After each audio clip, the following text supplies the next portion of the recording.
are live. So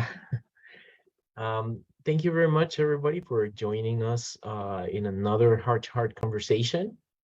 Thank you, Zuzanna, for being here, and I'll let me just introduce you. Zuza is a graduate from the University of Texas at El Paso. She is an LPC-Associate here in counseling of El Paso. She has been with us for about 3-4 months now, and so it's been a pleasure working with her. And today's topic is going to be very interesting. It's going to be we're going to be talking about the counseling the LGBTQ plus community, and I'll go ahead and ask you a few questions at the moment. But first, I want to let everybody know that this is not going to replace therapy. We're not doctors. First of all, we are therapists, but this talk is not going to replace therapy.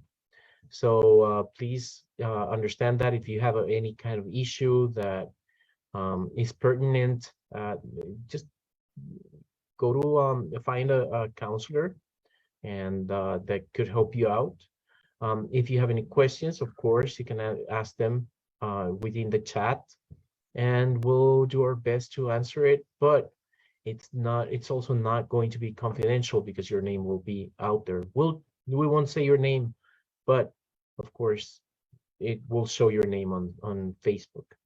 So if we're also going to give you some resources at the end, and of course during the talk, but at the end we'll put it in the chat. And just keep mindful about this. Susa, is there anything that I forgot or that you want to tell us about yourself? No, I guess this is pretty much for the beginning. It's a good start. Okay, and I thought it was a very good topic, because it's an eye-opener. Many times it seems like if I just go to counseling, I'll just Google a counselor, and that will be all. The first one that comes out on the list, then I'll pick that.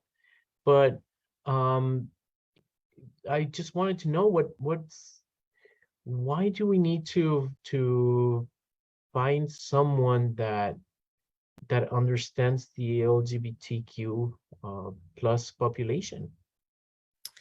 So the long answer, the short answer is because it is a special population. So a lot of clients who identify as part of the LGBTQ community feel like there is a lot of stigma that they are facing in a lot of times in everyday in their lives, or stigma they grow up with. And sometimes there is this big question that arises in a lot of clients: is there something wrong with me, or is it just a mental health issue like everyone else's? And I feel like the important thing to remember is that we have in counseling field, we operate in this idea that different populations have different needs. And we are very aware that people with certain disabilities, or people with certain mental health issues, or people of certain ethnicities or cultural backgrounds are a special population, or people with certain experiences. And of course, it is well known and recognized that LGBTQ community is a special population, but I feel like there is a lot of misconception also among therapists what that actually means. And of course, coming from the point of stigma, where not so long ago different sexual orientation was basically illegal, we are very careful, and a lot of times, especially young therapists are trying to tiptoe around the issue, not trying to ask questions, or being afraid that by asking questions, they're going to become offensive. But in reality, it is a special population that has special needs. And the stigma is a very big part of it. So, well, I guess that was the long answer, not the short answer. But it boils down to the distinction between what does it even mean that a population is special, right? And in this case, it's really a lot of work is on the therapist side. So I'm going to go over it later a little bit more, but the educational part is crucial in understanding what are the population needs.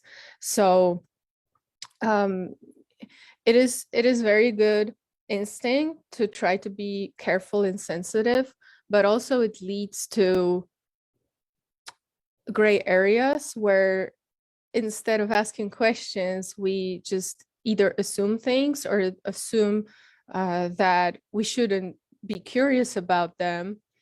And it sometimes may end up for clients to feel invisible. And because right, coming from, again, from the place of oppression, clients want to be visible as part of LGBTQ community, but also no one wants to be perceived as this is the problematic part of their life, because sometimes it is, most of the time it really isn't. And asking questions is the very first step, but also before we do that, before we actually meet the client, we need to do our own homework and be very sure that we're okay with our biases. And even as a part, if we are ourselves part of LGBTQ community, if we identify as anywhere on the spectrum, we often have internal biases as well. We have to work with and not let it cast a shadow on our relationship with the client. So it's interesting because, like you said, it's a spectrum, right? And so there are different orientations within that spectrum, and just because a therapist can be identifying in one of the orientations doesn't mean that everybody will. And it's even within the LGBTQ, that's why there's LGBTQ plus, and it's not just like one statement, because it actually encompasses a whole population and different ways to that people live in. Absolutely, yeah. And I think in modern days, the way you can hear people talking about it in our field, and also in psychology, popular psychology and sociology, it is much more, there's much more resources now than we had even 10-15 years ago, both for people who identify as part of community, and also people who just are, have family members or professionals like us who have to know these things. There is more to learn too, which then becomes a little confusing because you feel like you're never an expert. And it's easily, you get easily overwhelmed. Also, again, as a person who may not be a part of it, but also as a person who is experiencing, a client who's experiencing some changes. Very often clients who are at a certain age, teenagers, adolescents, they experience a lot of changes that are hard to place and hard to identify as, is it just the regular identity struggle of a teenager? Is it identity related to gender? Is it identity related to sexual orientation, which are, again, two separate things? So once you step in, you notice that it's, again, this the sea of this new terms and new ideas that you might not feel familiar with. And it's okay. That's why we ask questions. But of course, what I like to, for myself, and also when I talk to clients, not necessarily clients, who identify as a part of community, but also clients, right, who have family members or children, or are in other ways exposed, who have these questions, is that there is really a spectrum, is the perfect way to describe it. Mm-hmm. And also that the definitions of gender and of sexual orientations have become very fluid, and there is a beauty to it, which I really deeply appreciate. That, and also at the same time, it's a point of criticism from people who struggle with understanding. People like to have very specific rules for things, and people like structure. It's the way our society is shaped, but also our society is changing, and we slowly start to notice that the way we thought about the world, the way our parents taught us that we should think about the world, is inevitably going to change, and it's changing right now. So the idea of, right, making your own gender, defining your own gender, as shocking as it may be for people from more traditional backgrounds or from older generations, is becoming a completely normal thing for young people who are being teenagers and adolescents right now.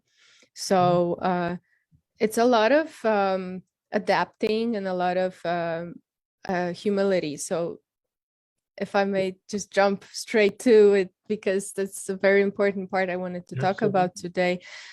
So the concept of cultural humility is something that, in my opinion, is one of the most fundamental parts of working in this profession.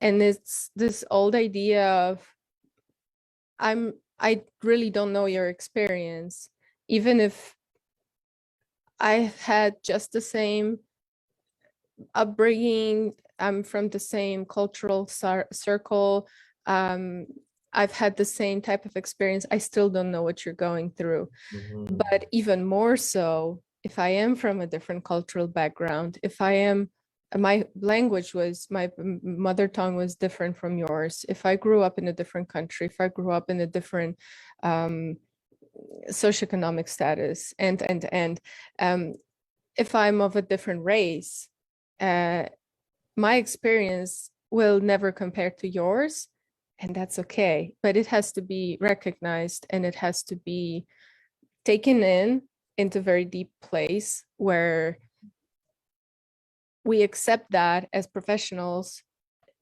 and we don't ever try to step over the boundary of trying to, not even to extremes of minimizing someone's experience that Right. we might not have any clue about, but also just being,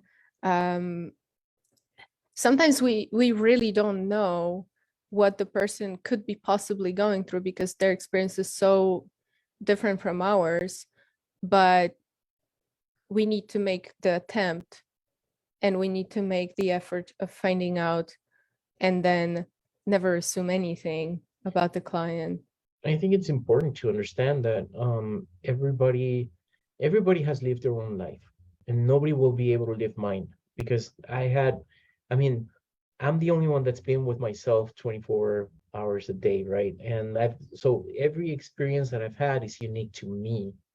Every thought that I had is unique to me. And so somebody else that might say like, okay, well, I understand you. I know exactly what you're talking about. That's not entirely true, because they haven't done that. They haven't been with me. It's only until, like you mentioned, you ask questions, because that's the only way we're going to find out about people, is by asking them, by being curious. And you mentioned being open. Um, but it's I'm guessing it's not also like the questions that you ask, it's how you ask them.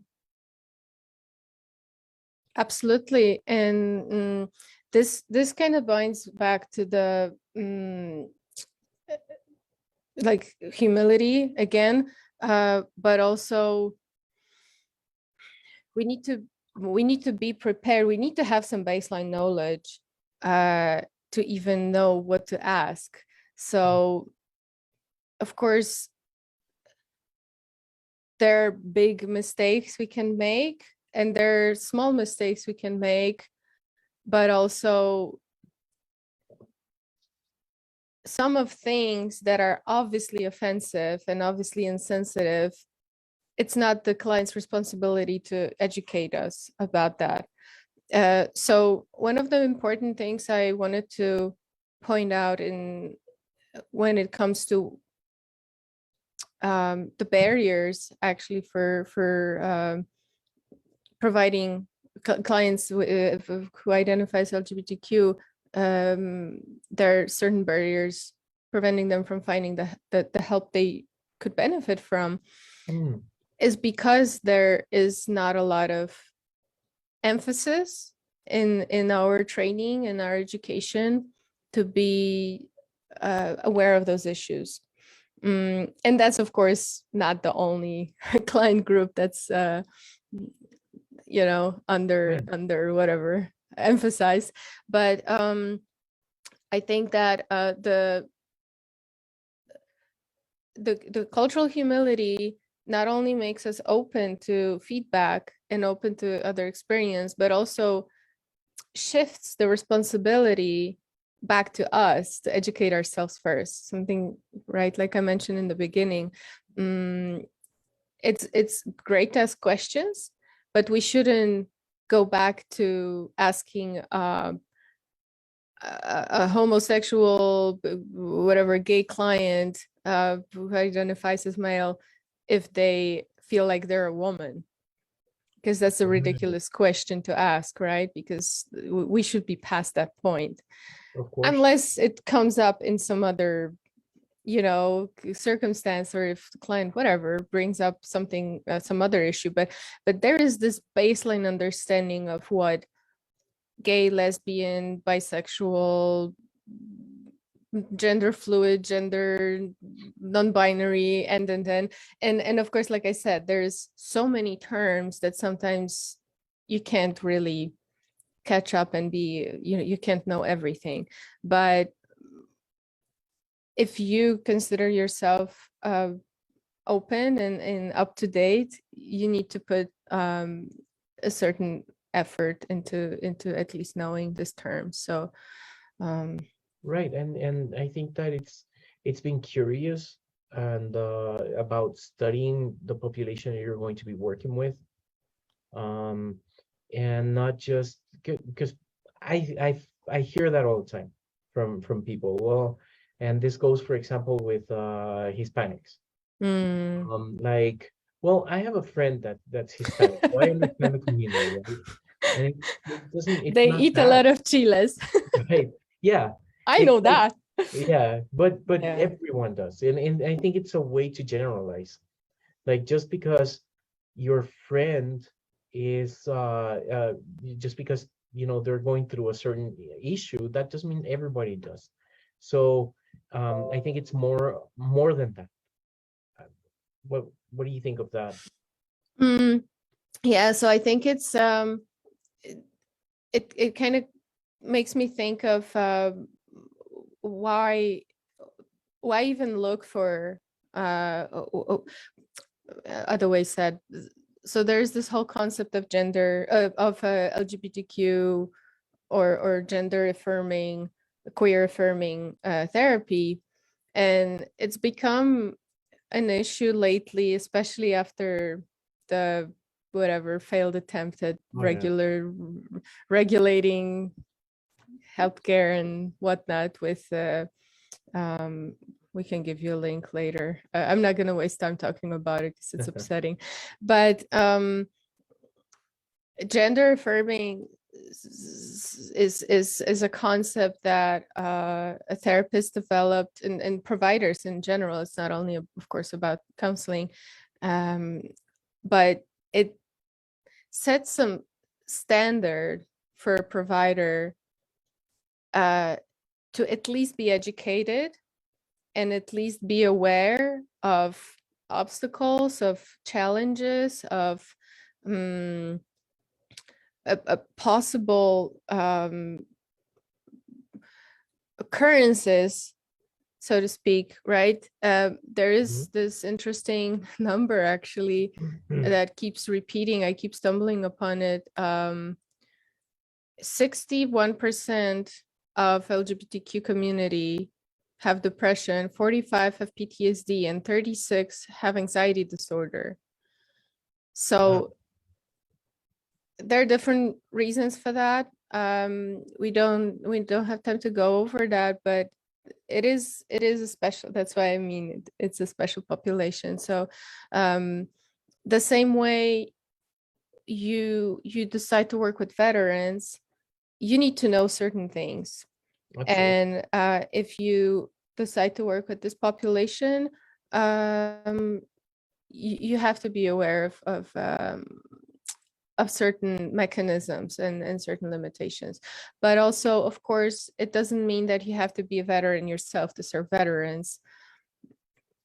Don't make that mistake. If you're, whatever you identify as, whatever experience you have, you can still be a wonderful therapist and a great help and great support, yet you still have to do your homework. And like I said, doesn't necessarily mean that people who do identify as a part of a community have a leeway at any point. It's just a different work you have to do. You have to pay attention to not over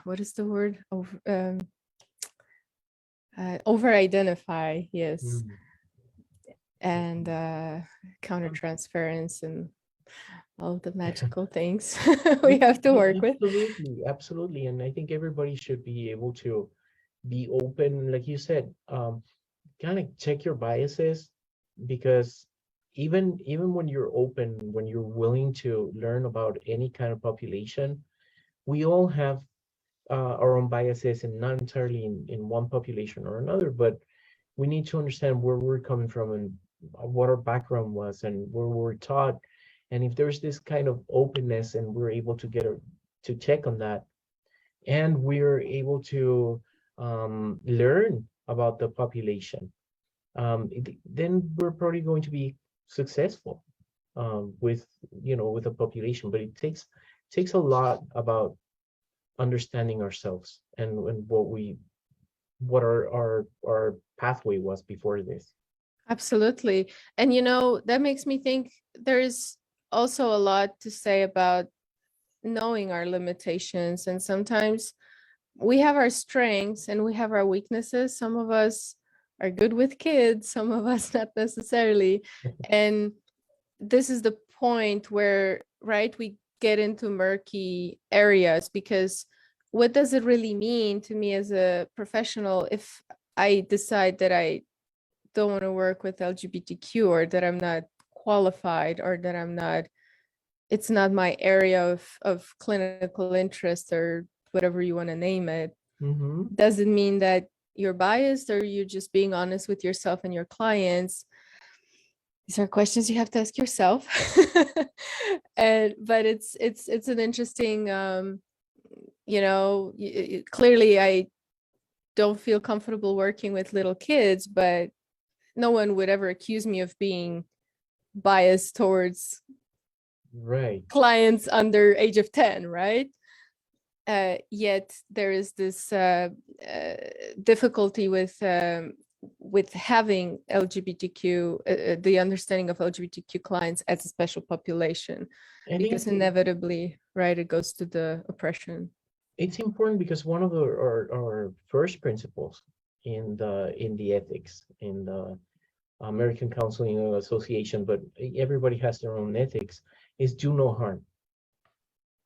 And if you have biases and or you don't like working with any kind of population, but you do it anyway, you can cause some harm.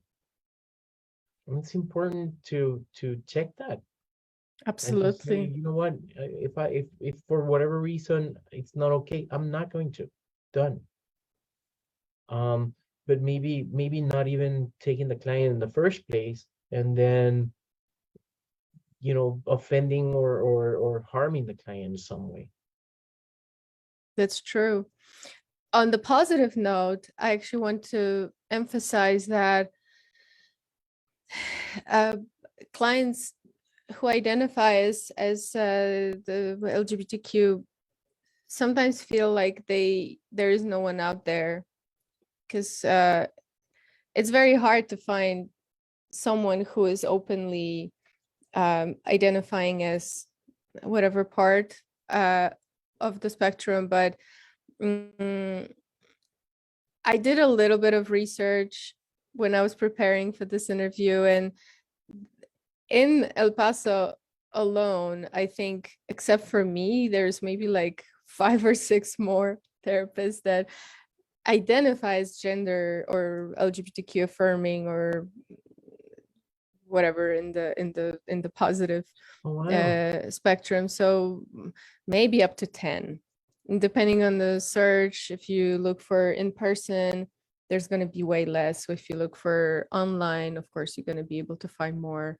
But either exactly, so either people are not talking about it as their area of focus in terms of like clinical area, and maybe they're perfectly fine, but we just don't know because it's not something explicit.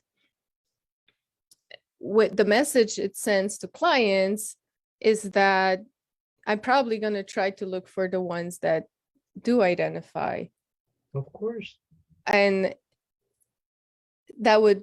that's great and wonderful, but then it doesn't necessarily mean, right, that the regular therapist wouldn't be able to help us. So I have a question, because I've seen the term LGBTQ friendly. Yes. I've seen the term LGBTQ focused. What's the difference? And you've been doing it for longer than I am, clearly, but I think there is just, those terms are very elusive, and really a lot of times, unless it's like a certification where it's right there signed and stamped, I think we just label ourselves as much as we feel comfortable with. There is really no LGBTQ certification that you can get, or whatever, your gay ID that you can show to clients, like, hey, I'm one of you, or whatever. And any type of credibility you can get. But generally, I think the sense I'm getting is that if you label yourself as friendly, you're open to working with certain clients, but you maybe can't promise that, maybe you don't identify yourself, maybe you consider yourself an ally, but not necessarily an expert. When you say focused, it makes me think of, trauma focused. Like, you were very, very aware of what trauma LGBTQ client population entails, and you're prepared, whether or not you are LGBTQ yourself. So it makes me kind of like think like if I go to a general doctor, versus if I don't know, if I go maybe like a podiatrist or something. It's like the general doctor will try and they will do their best and they're willing to, but the Yeah, podiatrist will actually tell me what's wrong with my like really bad. absolutely.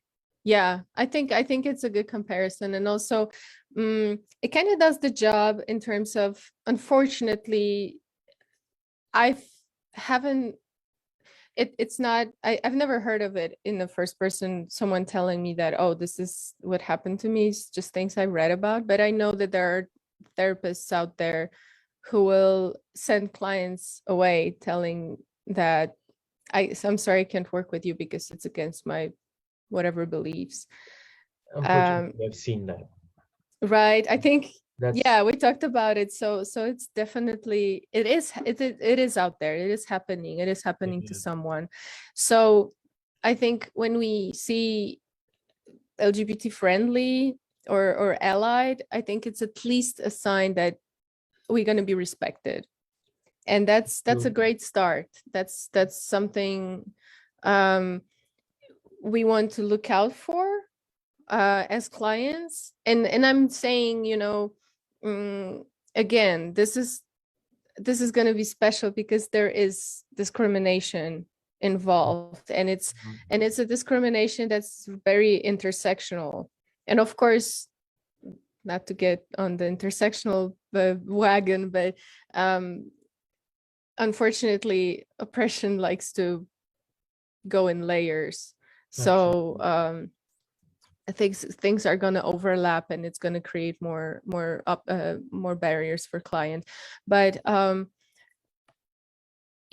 just a word for client: do hold your counselors accountable. And you it is their responsibility to know their work. And if for whatever reason they're lacking some area, some information, or they're not sure, um it's okay to let them know that there's more to it. But we as clients never have to, you as clients, never have to feel like this is your job to tell the other person, the counselor on the other side, that, oh, this is what non-binary means, or this is what whatever means. Absolutely. You can tell them what it means to you, but it should always be in your in your context, in your own personal experience. So when a client says, or when we're telling a client, like, you know what, the importance of looking for an LGBTQ focused therapist. I mean, what would be the importance? It's just easier. It's going to be easier for you, and it's going to be easier for the counselor, because they are prepared and they know what to do. And we all know how therapeutic relationship is Mhm. fundamental part of progress. And it's a shortcut. It's something that's going to make both our lives easier. I wish there were more counselors who identify, and I wish counselors would have more courage to identify themselves as, because I'm sure many of them are, and they would be perfectly fine serving this population. But Absolutely. there is this miscommunication, and it's about the sense of safety too.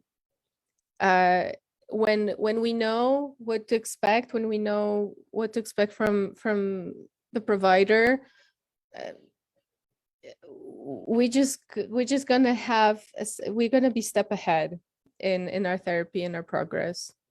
And we're not gonna have to waste time on creating. We all always have to, right, create the relationship. But if we're starting from a place of safety, we're gonna be ahead. Mhm. And of course, it's the awareness creates a better bond. It creates a better relationship, and therefore it creates more outcomes and makes it easier for you. Yeah, I mean, it's already hard for anybody to look for help. I mean, you have to be exposed, you have to be open, you have to tell a stranger Mm-hmm. your problems, what's going on in your life, Mm-hmm. and just knowing that there's somebody that like you said, just one step ahead. They're focused, so they're understanding and everything else. I don't have to go in just wondering, like, is it going to be okay for me to talk about this? Yeah, I already know exactly. I can. Mm-hmm. Wow. And so what do you look for? Like, if you're saying, okay, well, what do I look for in a therapist, in so that I know it's the right one? Right. That's a good question. So, um, you need to really sit down and think about what is that you need from a therapist. And Mhm. sometimes it's hard because, of course, sometimes we have issues. Um, that's why we're looking for therapy, because we don't know what's really going on. Mm, so it's sometimes hard to be like, oh, I'm looking for whatever CBT oriented therapist with this and this credentials, right? Like, of course, we don't, you don't have to know that, but knowing um, what type of issue you're coming with. Are you depressed? Are you anxious? Are you having relationship problems? um See what they have. Everyone, and I'm all, of course, talking about just the search engines like Psychology Today, or it is very limited, because the only people you're going to find there are people in private practices, or people who are interested in advertising themselves. True. So this is not all that's out there, but it gives you maybe ideas about what to ask. If you think you would want to work in a certain way, what is that you want from therapy in general? And again, that sets you a step ahead, Of course. because you already have expectation. um Logistics of it. Do you prefer online therapy? Can you do it? Do you want to do online therapy, or you want to do in person? That's very important question people often don't ask, especially now after COVID, when so many places turned into online therapy. Mm, but also finances. It's just that the regular things you always do with therapy anyway. But of course, adding this extra layer to it, um, what is that you can't accept, right? Um, if it's a religious oriented therapist, are you going to be suspicious?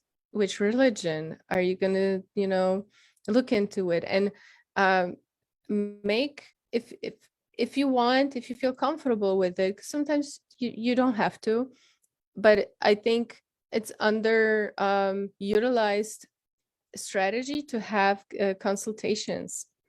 Just make sure to talk to them. Just see who they are, see how they talk to you, see how you interact. Most places have 15-minute consultations. Even agencies will, I'm sure a lot of agencies will allow to do that. Don't be afraid to say, you know what, I don't think I can work with this person, and then no one's gonna be offended. No, there's really no hard feelings, and there, at least there shouldn't be, right? Right. It's a very personal issue, and it's very important to have good experience, the personal experience, uh, so you don't waste each other's time. You don't need to go through, suffering with a person that you just don't click with. Absolutely, because I mean, and this is something that I've always noticed with my clients, and I always tell them, I'm not everybody's cup of tea. So it's not going to click with everybody, and it's okay. Mm-hmm. And it doesn't mean I'm a horrible person or they are or anybody is. It just Yes. means we don't click. And so it is important to look for the right person and understand, even if you think that you had the right person and you're talking to them and everything, and then 3 sessions later, 2 sessions, whatever, you understand like maybe not. Just it's okay to It really is okay. even ask the therapist for a referral and saying like, hey, you know what? I don't think this is clicking. How about you point me out in the right direction? And you And know what? Yeah, yeah, go ahead. No, I just wanted to say, if you think as a client, if you think that you don't know how to bring it up, the therapist already knows. Like they already know that something is off. absolutely, So you're not going to hurt anyone's feelings, and you're going to save yourself money and disappointment and potential discouragement into seeking therapy in general. absolutely. It's not a simple task, but when you go through therapy and you can feel that connection, it's the best thing ever. So Absolutely. so yes, and to understand, and this goes for the people from the LGBTQ community, that you know when they tell you like, yes, I'm an LGBTQ focused therapist, you're already halfway there, because it like you said, it's this sense of safety of I don't have to start from scratch, and then Mm-hmm. kind of like throwing the dart and seeing like, oh, is it going to be the right therapist or not. it's, Yeah. it's already kind of something that's telling us. It's an angle, and it's the sense of rel relatability. Relatability, is that a Yep, word? Yeah. you got it. That's gonna just help you move along, and it's a good start. Absolutely. Is there anything that you want to add? Um, I guess just generally, I want to really emphasize, as much as, right, we talk about how important it is to find therapist that's well informed. A, a therapy is better than no therapy. And I know it is a weird place for me to say that as a counselor, but so many clients had told me that they wish they had done it earlier, and I'm sure you've heard it before many times. Try to find help, and there is help out there, and it might not be perfect and it might not fix all the problems, but looking for help is better than no help.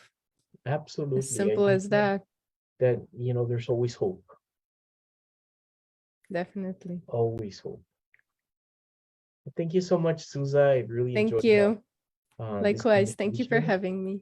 Most definitely. And I know next month we're gonna have another conversation. Um, if just if you want to look for this video, if you want to share this video, by all means, please do so. Zuza, you had somebody saying hello from San Francisco, and Yay. and we'll go into Facebook if you know this person, please. Um, so um, this is Counseling of El Paso. If you have any questions, um, if you want to work with an LGBTQ focused therapist, here's Zuza here, and by all means, give us a call. We're at 6955 North Mesa, Suite 304, is Mesa and Wrestler. And our phone number is 915-209-1234. 915-209-1234. And our website is counselingofelpaso.com. And so by all means, any questions, anything you want to talk about, that you want to inquire, please give us a call. Thank you so much, Suza. Thank And you. we'll see everyone soon. Thank you for joining us.